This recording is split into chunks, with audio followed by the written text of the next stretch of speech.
জাহান্নামের দরজা 7টা।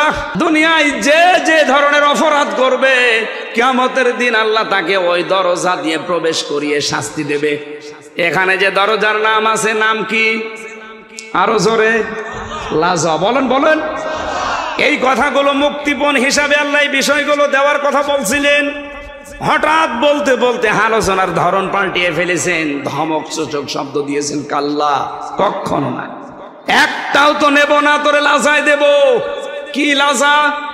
নাজ্জাওয়াতাল লিশাওয়া, যেখানে গেলে আগে চামড়া খসে যাবে। ও ভোলাবাসী, পৃথিবীতে এমন কোন ঘর আপনি দেখেছেন বা শুনেছেন যেখানে গেলে এই চামড়া খসে যায়? এখন যদি বলেন কোরআন বিজয় যদি না হয়, না হোক, কোরআন বিজয় করে দেখাতে হবে, এটা ফরজ না, চেষ্টা করা ফরজ। কারণ এটা পৃথিবীর যত ভালো কাজ আছে সবচাইতে ভালো কাজ এইটা। আমি এটা বানিয়ে বললাম? বলেন। কোরআনে কারিমে আল্লাহ জানিয়েছেন, যালিকুম খায়রুল লাকুম ইন কুনতুম তা'লামুন। এইটাই ভালো কাজ যদি তোমরা জানো। কোনটা? এর আগে আমার আল্লাহ যে কথাগুলো দিয়েছেন এই কথাগুলো শোনেন, আর এর বিপরীতে কিছু কথা আমি বলছি, ওগুলো দুইটা আপনি পাশাপাশি রেখে মিলাবেন। আল্লাহর কথা, নবীর কথা যে কত বাস্তব, আপনি এখনই ঈমান যাদের আছে আরো তাজা হয়ে যাবে। আর যাদের ঈমান নেই, আবু জেহেলের মতো এ কথা শুনলেই তাদের শয়তানি বাড়বে। শয়তানি যাদের বাড়বে ওদেরটা আগে বলি? হ্যাঁ, না না, পরে চলে যায়, যাক, আগে আমি একটু বসিয়ে রাখি। আদখালাহুল্লাহুল জান্নাহ বলার আগে যে 4টা শব্দ নবীজি লাগিয়েছেন হাদিসে, আপনি সত্যিই নিরপেক্ষ দৃষ্টি দিয়ে যদি মিলান, কোরআন পড়বো আমি, কোরআনে ঝাড় করার জন্য, বিষয় করার জন্য আজকে থেকে চেষ্টা চালাবো। এটা যে নফল কাজ না, সুন্নাত কাজ না, এটা যে ফরজ, ওয়াজিব। পৃথিবীতে যত ভালো ভালো কাজ আছে সব চাইতে ভালো কাজ আল্লাহ খায়রুল লাকুম দিয়েছেন।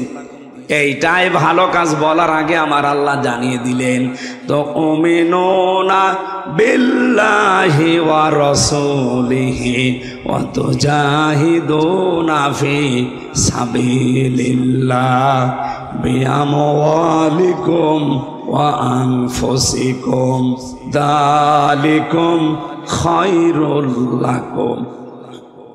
আল্লাহ বলেন, আল্লাহর উপরে যাদের বিশ্বাস আছে আর রাসূলের উপরে বিশ্বাস আছে, এই দুইটাকে সামনে রেখে জান আর মাল দিয়ে আল্লাহ আর এই জমিনে আল্লাহর বিধানকে কায়েম করার জন্য, বিজয়ী করার জন্য যারা চেষ্টা চালাবে, এটা যে ভালো কাজ আমি কি বানাচ্ছি? এই বলুন, এই আয়াতের মর্মবাণী, মর্ম অর্থ, এর আসল বিষয় উপলব্ধি করার ক্ষমতা হয়তো এখন বাংলাদেশে আমাদের হচ্ছে না। কিন্তু যাদেরকে আপনি আদর্শ বলে প্রচার করেন যে সাহাবীরা আমাদের আদর্শ, তাদের দিকে তাকান তো। হযরতে মুআয মুহাব্বিজ, ওনার এই আয়াত বুঝেছিল, এজন্য 11 বছর 13 বছর বয়সেও আল্লাহর দিন বিজয় করার জন্যে হাঁটুর উপরে, পায়ের উপরে, গোড়ালের উপরে ভর দিয়ে হলেও যাওয়ার চেষ্টা করেছে। আর আমরা এভাবে বুঝি না, এজন্য হাঁটুর উপরে না, গোড়ালের উপরে না, আরো কি করে পেছন টান মারা যায় সেই চিন্তায় থাকি। আল্লাহর কসম ভোলাবাসী, কোরআন যদি বাংলাদেশে বিজয় থাকে আর আপনি যদি হালালকে হালাল মানতে পারেন, হারামকে হারাম জানার পরে ছেড়ে দিতে পারেন, আপনি দেখবেন এ দুনিয়াটা, আমাদের বাংলাদেশটা, 228টা রাষ্ট্রের ভেতরে একটা মিনি জান্নাত হয়ে গেছে। আর এইটাই দেখতে বাকি আছে আমাদের এই 53 বছরে। এই কথা বলেন না কেন? এই জন্য কোরআনকে শুধু পড়া না, এটা এজহার করার জন্য চেষ্টা চালাতে হবে। আর এটা নফল না ফরজ? নামাজ পড়া যেমন ফরজ, রোজা রাখা যেমন ফরজ, কোরআনে কারিমকে এই দেশে বিজয়ী করার চেষ্টা করা ওই রকম ফরজ। এটা আজ অনেকে রাজনীতি মনে করে, দুনিয়ার কাজ মনে করে পেছন ফিরে, মুখ ফিরিয়ে থাকে। ও মনে করে যে আমি কিছু জানি না। আপনি অন্ধ আচরণ করছেন, আপনার এই আচরণ, আপনার এই মনের কথা কে জানে বলেন তো? বলেন। ভোলাবাসী একটু খেয়াল করেন তো এই শব্দটা নিয়ে। বিশ্বনবী মুহাম্মদ রাসূলুল্লাহ সাল্লাল্লাহু আলাইহি সাল্লামকে আল্লাহ যদি একা বলতেন, কসম করান আমার সামনে আমি কোনোদিনই আয়াতটা আপনার সামনে পড়তাম না। শারা লাকুম মিনাদ-দ্বীন, এই আয়াতটা 13 নম্বর সূরা সূরার 4জন বড় বড় নবীর নাম আল্লাহ উল্লেখ করেছেন আয়াতে। এরপরও বিশ্ব নবীকে আল্লাহ পাক জানিয়ে দিয়েছে, নবী আপনাকে আমি এ বিষয়ে ওহী করলাম যে আমার দ্বীন কায়েম করেন, আর এ বিষয়ে কোনো মত পার্থক্য চলবে না। সুতরাং এই বাংলাদেশে যারা জামাত ইসলামী করেন, আওয়ামী লীগ করেন, বিএনপি করেন, তাবলীগ করেন, চরমনার মুরিদ করেন, আমি নিষেধ করছি না, কিন্তু আপনার জীবনের টার্গেট যেন এটা থাকে যে আল্লাহর কোরআন কি করে বিজয়ী হয়। এটা যদি আপনার মনের ভেতরে আকাঙ্ক্ষা না থাকে, আপনি জামাত ইসলাম করলেও মুনাফিক হয়ে মরবেন, চরমনায় পীরের মুরিদ হলেও মুনাফিক হয়ে মরবেন, আওয়ামী লীগ হলেও মুনাফিক হয়ে মরবেন। আপনাকে তো আমি বাঁচাতে চাই। জীবনের টার্গেট এইটা বানিয়ে নেন, কি করে এটা বিজয় করা যায়, কি করে এটা কায়েম করা যায়। তাহলে আমার হকগুলো আমি বুঝে পাবো, যেটা নিষিদ্ধ ওটা আমাকে ছাড়তে বাধ্য করা হবে। খলিফাতুল মুসলিমিন হযরত ওমর রাদিয়াল্লাহু তাআলা আনহু রাষ্ট্রের দায়িত্ব পালন করে বাড়িতে আসলেন। মনে করেন রাত 9টা 10টার সময় বাড়িতে প্রবেশ করে দেখছেন তার ঘরের বারান্দায় একটা মাসুম বাচ্চার 12 টুকরা লাশ। চিন্তা করলেন আমার দেশে কোরআন চলে, কোরআনের আইন দিয়ে আমার পরিবার থেকে রাষ্ট্র পর্যন্ত সব আমি চালাই, আর আমার দেশে আমার বাড়িতে মাসুম বাচ্চার লাশকে তাও 12 টুকরা করে রেখে গেল রাতের বেলায় কে? তদন্ত কমিটি গঠন করলেন। 3 দিন পার হয়ে গেল, কোনো রিপোর্ট আসে না। ওনার খাওয়া দাওয়া বন্ধ হয়ে গেছে। চিন্তা করছে কোনো রিপোর্ট পেলাম না, অথচ আমার এই দেশে একটা ভালো মানুষ, নিরপরাধ, নিষ্কলুষ, বিনা অপরাধে 12 টুকরা হয়ে পড়ে আছে। মাসুম বাচ্চা তো কোনো গুনাহ নেই। কে করলো এই কাজটা? রিপোর্ট যখন কেউ দিতে পারে না, ওনার চিন্তায় খাওয়া দাওয়া বন্ধ হয়ে গেছে। কারণ পৃথিবীতে যে যত বড় দায়িত্বে থাকে, কিয়ামতের দিন তার জবাব দেওয়া লাগবে অত বড়। আমি আমার ম্যাডাম তামান্না সুলতানা, আমার 2টা মেয়ে মাওয়া জান্নাত আর ফারিহা জান্নাত, এই 3 জনের ব্যাপারে আমি উকিল, অভিভাবক। কুল্লুকুম রাঈন ওয়া কুল্লুকুম মাসউলুন আন রাইয়াতিহি। কিয়ামতের দিন এই 3 জনের ব্যাপারে আল্লাহ আমাকে জিজ্ঞাসা করবে।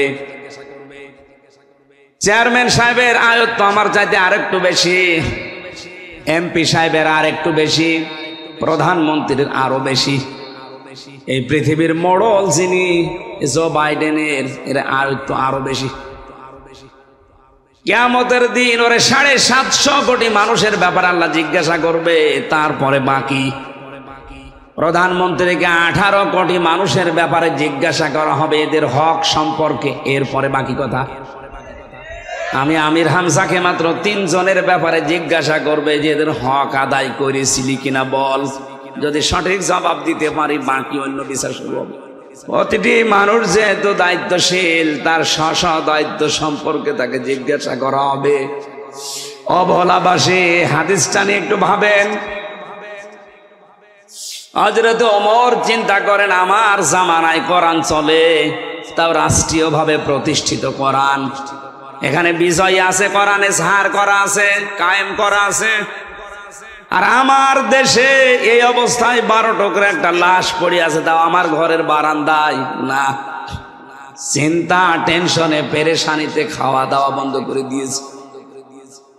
হঠাৎ করে একটা যুবতী মেয়ে তার বাবাকে সহ রাজ দরবারে হাজির, ডাক দিয়ে বলে, খলিফাতুল মুসলিমিন, আপনি যে লাশের ব্যাপারে চিন্তিত, ওই মাসুম বাচ্চাটা আমার, আমি নিজেই ওকে 12 টুকরা করে আপনার বারান্দায় রাতে রেখে গেছি। যুবতী মেয়েকে ডাক দিয়ে বললেন, খলিফা, যে কি বলো, তোমার মাথা ঠিক আছে? বলে, হ্যাঁ ঠিক আছে, আমি নিজ জ্ঞানে, নিজ ইচ্ছায়, সজ্ঞানে, স্ব ইচ্ছায় এই কাজ করেছি। কিন্তু কেন করলাম এটা আপনাকে জানা লাগবে, তারপরে আপনি রায় দেবেন। আমি আমার বাবাকে নিয়ে বসবাস করতাম জঙ্গলে। 4 জন যুবক মানুষ তারা গেছে ওই জঙ্গলে শিকার করার জন্যে। আমি গোসল করে আসছিলাম, আমাকে দেখে শেষ পর্যন্ত ওরা যৌবনের তাড়নায়, শয়তানের ধোঁকায়, নফসের জালে পড়ে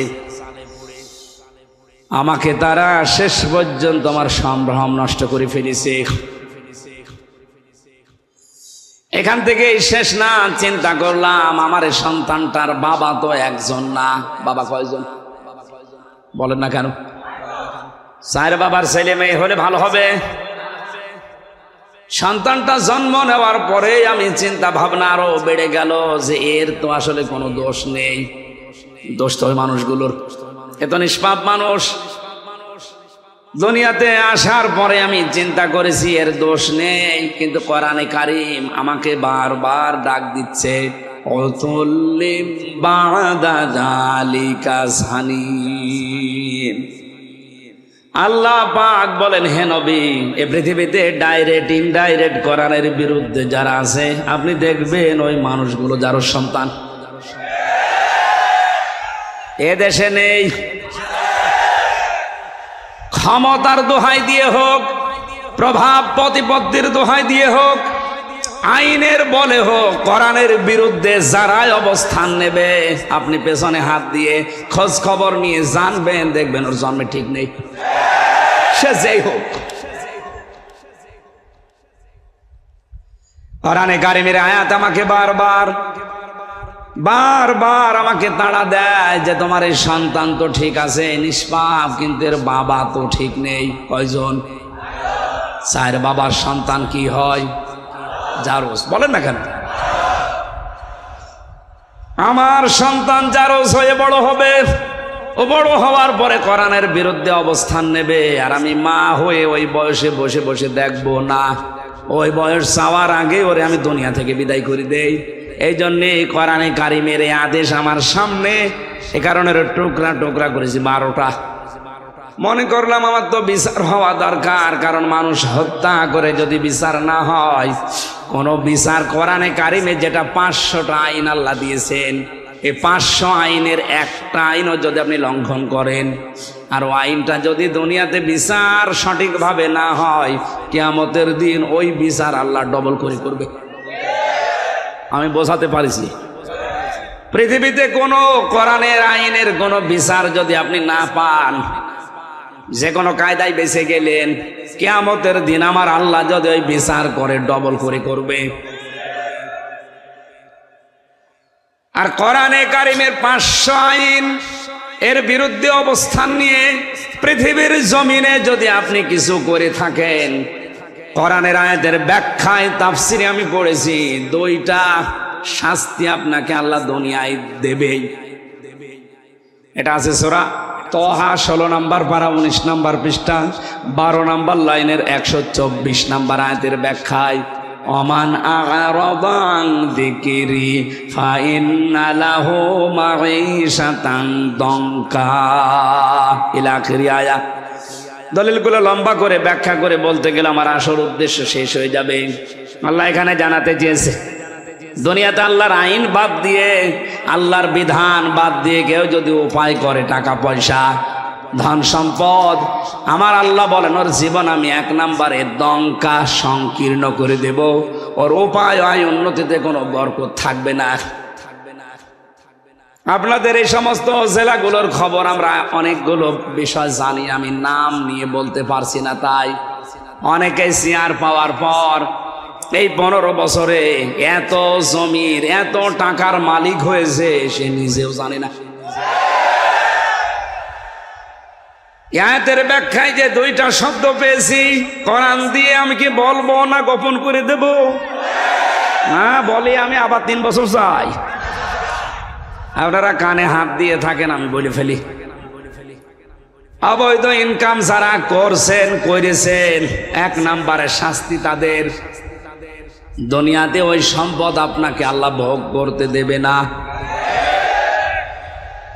ভোগ করতে যে দিচ্ছে না, আপনি দেখতে পাচ্ছেন না? কথা বলে না কেন? একটা জেলার শুনলাম 4 ভাগের 1 ভাগে তার কি খাওয়া খেয়েছ।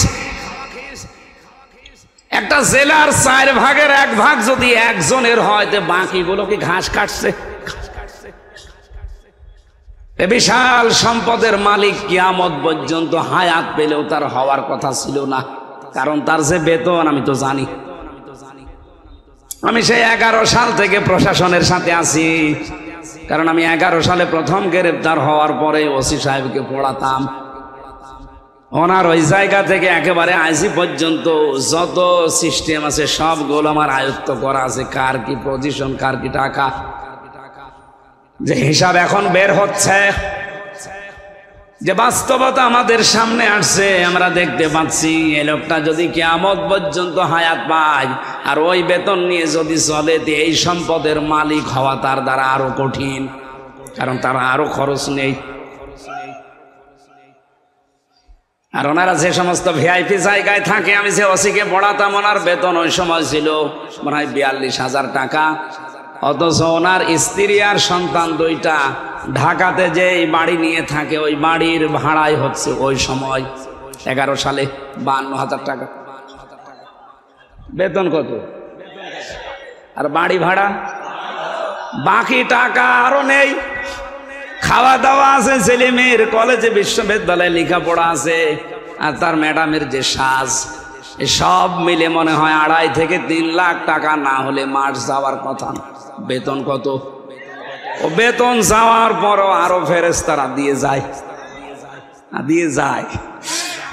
আমি একদিন পড়াচ্ছিলাম, প্রতি জমার দিন পড়াতাম, লা তাকুলু আমওয়ালাকুম বাইনাকুম বিল বাতিল, যে ঘুষ খাওয়া যাবে না। এই আয়াতটা হঠাৎ করে একটা লোক ব্রিফকেসের ভেতরে 10 লাখ টাকা নিয়ে ওনাকে বলছে, স্যার এই হাদিয়াটা রাখেন আর আমার ওই মাল ছেড়ে দিন। আমারে বলছে, হুজুর নেবেন মানে আপনারে পড়ালাম কি, আর আজকে সেই ঘুষের আয়াত। এতদিন যাই পড়িয়েছি, আজকে ঘুষের আয়াত পর্যন্ত এসেছে সূরা বাকারা, আর আপনি আজকে এই জিনিস পেয়েছেন। আমারে বলছো, হুজুর এটা তো ঘুষ না, এটা তো হাদিয়া। আপনার সরকার দেয় না। ওই সময় দেখলাম গরম দিলে লোকটারে, বেটা বেয়াদব, আমি কোরআন শরীফ পড়ছি আর তুমি। ওই সময় দেখলাম তাড়িয়ে দিল। পরে নিয়েছ কিনা আমি জানি না। এইরকম হাদিয়া যদি মাসে 10টা পায়, ওর 42,000 টাকা নেওয়া লাগে। হ্যাঁ, কথা বলে দেখেন। বাংলাদেশের 2টা থানায় সবচাইতে বেশি ক্রাইম হয় এখনো পর্যন্ত, সিলেটের বিশ্বনাথ আর কুষ্টিয়ার মডেল থানা। কারণ যত মামাদের আর দাদাদের দেশে জিনিসপত্র আসে এই জায়গা নিয়ে, সারা বাংলাদেশ মিলিয়ে আপনি যেই কয় মন গাঁজা না পাবেন, লালনের মাজারের দরজা মন গাঁজা বেশি পাওয়া যায়। এটা তো আকাশ থেকে পড়ে নাকি?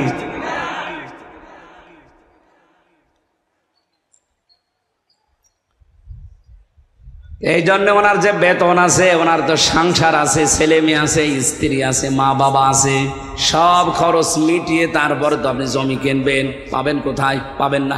এই জন্যই বলছি কিয়ামত পর্যন্ত হায়াত পেলেও আপনি ওই জায়গায় যেতে পারেন না। তারপরও যখন গিয়েছেন, আয়াতের বাস্তবতা দেখেন, দুনিয়াতে আল্লাহ সেই সম্পদ তাকে ভোগ করতে দিচ্ছে না। এই কথা বলা লাগবে। আমি কি 1,500 বছর আগের ওয়াজ করছি? 2-3 দিন আগের। বাকি দুনিয়াতে আল্লাহ এমন একটা চরম শাস্তির ভেতরে আপনাকে ফেলবে, যেটা দেখে দুনিয়া আটকে উঠবে, যেটা ঝিনাইদার একজনের ব্যাপারে আমরা দেখলাম। আরো আসতে বলেন। সারা বাংলাদেশ না পৃথিবী হতভম্ব হয়ে গেছে। এ মহিলা তো 12 টুকরা করেছিল, আর ওর লাশ যে কত টুকরা হয়েছে এখনো পর্যন্ত কোনো খোঁজ নেই। ছেলেমেয়েরা প্রতিদিন হায় হতাশ করছে, কান্নাকাটিতে, 1 টুকরা লাশ অন্তত দেন, একটু জানাজা পড়ি। আজকে ইন্টারনেটে দেখলাম কলকাতায় একটা সড়ক গাছের সাথে 2টা বিসি ঝুলিয়ে রেখে বলছে এটা অমকের বিসি। কোথায় নামিয়েছে চিন্তা করেছেন? বেশি যদি ওর না, ওটা মনে হয় ছাগলের বেশি হবে, কারণ যে সাইজ দেখলাম ওটা ওর বেশি হওয়ার কথা না, ওটা কোনো ছাগলের বেশি হবে। গাছের সাথে ঝুলিয়ে ওর নিচে লিখে দিয়েছে অমকের বেশি। পৃথিবী আটকে উঠেছে। আমার তো মনে হচ্ছে ১৫০০ বছর আগে আয়াতে আল্লাহ যা বলেছে, এই ২০২৪ সালের এই মে মাসের ২৯ তারিখে আমরা ১০০ ভাগ খাপের খাপ মমতাজের বাপ মিলে গেছে। এই জন্য অবৈধ ইনকামে যারা আছেন থামেন। সে প্রভাব প্রতিপত্তির কারণে হোক, ক্ষমতার কারণে হোক, আইনের কারণে হোক, চেয়ারের কারণে হোক, যেখানে আছেন ওই জায়গায় থামেন। ১ নম্বরে আপনি জীবনে ওই অবৈধ সম্পদ ভোগ করতে পারবেন না, আর এমন চরম শাস্তির ভেতরে পড়বেন দুনিয়া আটকে উঠবে। আল্লাহ এদেরকে বোঝার তৌফিক দাও, বলে না আমিন। জানি ওদের মগজে কথা ঢুকবে না, কারণ খতামাল্লাহু আলা কুলুবিহিম, কলবের উপর আল্লাহ মোহর মেরে দিয়েছে। আবু জাহেল যেদিন মারা যাচ্ছিল, আব্দুল্লাহ ইবনে মাসউদ রাদিয়াল্লাহু তাআলা আনহু তার বুকের উপরে বসার পরে যখন ছুরি চালাবে গলার উপরে, ডাক দিয়ে বলে, তুই কে? কে মানে? আমি ইবনে মাসউদ। কোন মাসউদ? বলে, আমাকে একটা চড় দিয়ে আমার ডান কান তুমি কালা করে দিয়েছিলে, নষ্ট করে দিয়েছিলে কোরআনে কারিমের সূরা রহমান পড়ার কারণে। সূরা রহমান যেদিন নাজিল হয়, ওই দিন বিশ্ব নবী ডাক দিয়ে বললেন, সাহাবীরা কে পারবে তোমরা রহমান তেলাওয়াত করতে? ইবনে মাসউদ দৌড় দিয়ে এসে বলেছিলেন, হে রাসূল, আমার একটু অনুমতি দেন, আমি একটু তেলাওয়াত করে শোনাই। উনি কাবার চত্বরে উচ্চ কণ্ঠে আয়াতটা পড়েছিলেন, আর রহমানু আল্লামাল কোরআন খালাকাল ইনসানা আল্লামাহুল বায়ান। তেলাওয়াত শেষ হতে না হতে আবু জাহেল দৌড়িয়ে এসে এমন একটা চড় লাগিয়েছিল এই কানের ওপরে, কান দিয়ে রক্ত বের হওয়ার পরে কানটা ওই যে নষ্ট হয়েছে, আর কোনোদিন উনি কানে শুনতে পাননি। ইবনে মাসউদ রাসূলের কাছে এসে কান দিয়ে রক্ত ঝরছে এটা দেখালেন। নবীজি ওই দিন কাঁদছিলেন, হযরত ইবনে মাসউদ কাঁদছিলেন। জিবরাইল এসে তাদের কান্নার মাঝে এসে মন খারাপ করে একটু কেঁদেছিলেন। এই লোকটা যেদিন মারা যায়, ইবনে মাসউদ রাদিয়াল্লাহু তাআলা আনহু তার বুকের উপরে বসলেন, ডাক দিয়ে বলে, আমাকে চিনতে পারোনি? সূরা রহমান পড়ার অপরাধে তুমি আমার কান দিয়ে রক্ত পর্যন্ত বের করে দিয়েছিলে। আমি সেই ইবনে মাসউদ। কি করতে চাও? তোমার এই কল্লাটা নবীর কাছে আমি নিয়ে যেতে চাই। আবু জাহেল ওই সময় বলেছিল, ইবনে মাসউদ, আমার গলাটা যখন কাটতে চাও একটু বড় করে কাটো, মানুষ যেন দেখলে বোঝে যে নেতার মাথা। শয়তান মরে যাচ্ছে, তেজ কমছে না। এরকম টাটকা শয়তান দেশে আছে না? কোরআন শরীফ দিয়ে না, ওদের বাকারি শরীফ দিয়ে বোঝালেও বুঝবে না। ইবনে মাসউদ চিন্তা করলেন, মাথাটা যদি নবীর কাছে নিয়ে যেতে পারে তাহলে নবীজি খুশি হয়ে আমার জন্য দোয়া করবেন। ডাক দিয়ে বললেন, তুই কালেমাটা পড়, আমি তোরে এখনো মাফ করে দেব। বলে না, আব্দুল্লাহর ছেলে মোহাম্মদ তোদেরকে জাদু করেছে, আমারে এখনো করতে পারে নাই। ইবনে মাসউদ বলে, ঠিক আছে, তোর আমি আরেকটু সময় দিলাম। উনি দৌড় দিয়ে গেলেন রাসূলের কাছে, আবার ঘুরে আসলেন, আবার বললেন, কালেমাটা পড়, আমি তোরে এখনো মাফ করে দেব। আমি নবীকে বলবো যেন তিনিও মাফ করে দেয়। ও আবার ওই একই কথা যে আব্দুল্লাহর ছেলে তোদেরকে জাদু করতে পেরেছে, আমাকে এখনো করতে পারে নাই। আমি এখনো যদি মোহাম্মদকে আমার কাছে পেতাম, তাকে আমি নিজে টুকরা টুকরা করতাম। আব্দুল্লাহ ইবনে মাসউদ বলে, এবার আর তোরে ছাড় দেওয়া যায় না, এতক্ষণ পর্যন্ত তোরে 3 বার ছাড় দিলাম, তুই আবার আমার নবীর দিকে আঙ্গুল তুলেছিস, তোরে আঙ্গুলও রাখবো না, এ মুখও রাখবো না। ছুরি চালিয়ে দিলেন। ও বলেছিল মাথাটা বড় করে কাটতে, ওর বিপরীতটা করে মাথা ছোট করে কাটলেন এই থুতনির নিচ দিয়ে। মাথাটা আলাদা হয়ে পড়ে আছে। চিন্তা করলেন নিয়ে যাই, তোলার চেষ্টা করলেন, দেখেন না, নড়ে না। তরবারি ছিল যেটা, কানের একদিকে ছিদ্র করলেন, এক কানের ভেতরে ছিদ্রি করে রশি ঢুকিয়ে প্যাচ দিয়ে বেঁধে আর আগা দিয়ে টান দিলেন, দেখে না, মাথা নড়ে না। চিন্তা করলেন এই শয়তানের মাথায় এত ভারী হয়ে গেল কি করে। আমি একটা যুবক মানুষ, এত চেষ্টা করি মাথা নড়ানোর, কিন্তু নড়ে না। উনি বললেন দেখি আর একটা কান ছিদ্র করি। দ্বিতীয় কান ছিদ্র করে ভেতরে রশি ঢোকালেন, রশির দই মাথা টাইট করে বেঁধে নিজের বুকের কাছে রশি দিয়ে এবার টানতে আরম্ভ করলেন, দেখা হ্যাঁ মাথা নড়ে। আল্লাহ রাব্বুল আলামিন যেন জানাতে চেয়েছে, ইবনে মাসউদ, আমার কোরআনে কারিমের পক্ষে থাকার কারণে এই লোকটা তোর একটা কান ছিদ্র করেছিল, আমি আল্লাহ তোর হাতে ওর দুইটা কান দুনিয়ায় ছিদ্র করে ওকে প্রতিশোধ নিয়ে দেখিয়ে দিলাম। আমার তো মনে হচ্ছে বাংলাদেশে অনেকের উপরে আমার আল্লাহ এই প্রতিশোধ আরম্ভ করে দিয়েছে। আপনি একটা মানুষকে মারবেন, মেরে ফেলেন, চোখ তুললেন কোন কারণে? মনে করছেন তার মা বাবার দোয়া বৃথা যাবে? কখনো না। কারণ মায়ের দোয়া আর বাবার দোয়া আরশে চলে যায়। তার মায়ের ওই কান্না আমি ওই বছরে শুনেছিলাম, বাবার আফসোস দেখেছিলাম। বারবার মা বাবা বলছিল আমার ছেলেকে তোরা মারবি, মেরে ফেল, কিন্তু আমার ছেলেটা চোখ তুলি নিলি কোন কারণে?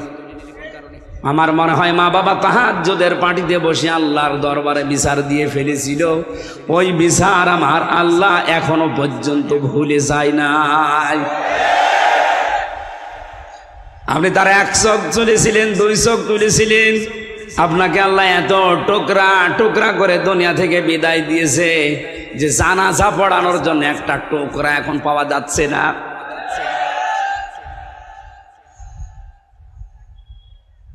ভোলাবাসী যুবতী মেয়েটা ডাক দিয়ে বলে, খলিফা, আমি চিন্তা করলাম দুনিয়াতে আমি হত্যা করলাম, হত্যার বিচার যদি না হয় তাহলে কিয়ামতে আল্লাহ বিচার ডবল করে করবে।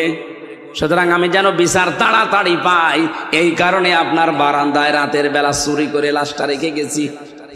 হযরত ওমর বললে, মেয়েটা তুমি কেন এই 3 দিন তাহলে আসলে না? আমার চিন্তায় খাওয়া দাওয়া বন্ধ হয়ে গেছে। মেয়েটা বলে, খলিফা, জানের মায়া আমারও আছে। ছেলেটা হত্যা করার পরে আমি মনে মনে ভাবছিলাম যে না, মনে হয় বেঁচে যেতে পারবো যদি ধরা না পড়ি, কিন্তু কোরআনে কারিম আমাকে বাঁচতে দিল না। বারবার যেন আমাকে তাড়া দিয়ে বেড়ায় যে তাড়াতাড়ি দুনিয়ায় বিচারটা করে ফেলো। আমি এসেছি, আপনি জলদি করে হায়াত থাকতে আমার বিচারটা শেষ করেন, মরণের পরে যেন বিচার আর আল্লাহ ডবল করে করতে না পারেন।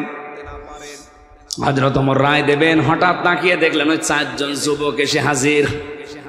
ডাক দিয়ে বলে, তোমরা কারা? বলে, আপনি যে বিচারের রায় দেবেন বলে দাঁড়িয়েছেন, বসে আছেন, ওই বিচারের আসল আসামি আমরা 4 জন। এই মেয়েটার কোনো দোষ নেই, গোসল করে আসছিল, এই জন্য ওর যৌবনের দিকে তাকিয়ে আমরা শয়তানের ধোকায় নফসের জালে পড়ে পাগল হয়ে অনমাদ হয়ে আমরা এই কাজ করে ফেলেছিলাম। হযরত ওমর ডাক দিয়ে বলে, যুবকেরা, তাহলে 4 দিন তোমরা আসলে না কেন? 3 দিন পার হয়ে গেল। তারা বলছে, খলিফা, কাজটা করার পরে শয়তান যেহেতু আমাদের কাছে আর ছিল না, এখানে একটা মাসলা বের হয়, কোন অপরাধ যদি আপনি করেন মনে করবেন শয়তান আপনাকে দখল করে ফেলেছে, কাজটা শেষ হওয়ার পরে শয়তান যখন আপনার কাছ থেকে পৃথক হয়ে যায় তখন মনে মনে আপনার একটা আফসোস আছে। আমরা জেনা করার পর শয়তান যেহেতু আমাদের কাছে আর নেই, আমাদের বিবেক তখন আমাদের তাড়া দিচ্ছে যে কি করলাম। কিন্তু আমাদের তো জীবনের মায়া আছে। মনে মনে ভাবছিলাম যদি এটা ধরতে না পারে তাহলে মনে হয় আমরা বেঁচে যেতে পারবো, আর বিচার হবে না। কিন্তু আমরা এদেশে কোরআনে কারিম পড়ি, বুঝি, জানি, কোরআন আমাদেরকে বাঁচতে দিল না। এই 3 দিন আমাদেরকে তাড়া দিয়ে বেড়াই কোরআনের আয়াত, ইয়া আইয়ুহাল্লাযীনা আমানু কুতিবা আলাইকুমুল কিতালু ফিল কতলা। আল্লাহ রাব্বুল আলামিন ঈমানদারদের জন্য এই কিসাসের এই যে বিধান, মানুষ হত্যা করলে হত্যা করা লাগবে, এটা লিখে দিয়েছেন। এটা ফরজ না, এটা লিখা, একেবারে সই স্বাক্ষর করে স্টাম্প করা বিধান। কোরআনের আয়াত আমাদেরকে বারবার তাড়া দেয় যে তাড়াতাড়ি বিচারটা দুনিয়ায় করে ফেলো। আমরা জীবনের মায়া থাকার পরও কোরআনের তাড়া খেয়ে আর বাঁচতে পারলাম না। আপনি জলদি করে দুনিয়ায় বিচারটা করেন, মরণের পরে যেন এ বিষয়ে আল্লাহ আমাদেরকে আর জিজ্ঞাসা না করে। আমি যেটা বোঝাতে চাচ্ছিলাম এই ছোট্ট ঘটনা দিয়ে, পৃথিবীতে যদি কোরআনে কারিম বিজয়ী থাকে, কায়েম থাকে, প্রতিষ্ঠিত থাকে, মানবীয় গুণের কারণে হয়তো আমরা অপরাধী হব, গুনাহ করব, কিন্তু কোরআনে কারিমের তাড়া খেয়ে দুনিয়ার জীবন ত্যাগ করার আগে আমাদেরকে নিষ্পাপ করে আল্লাহ কোরআন দিয়ে বিদায় দেবেন।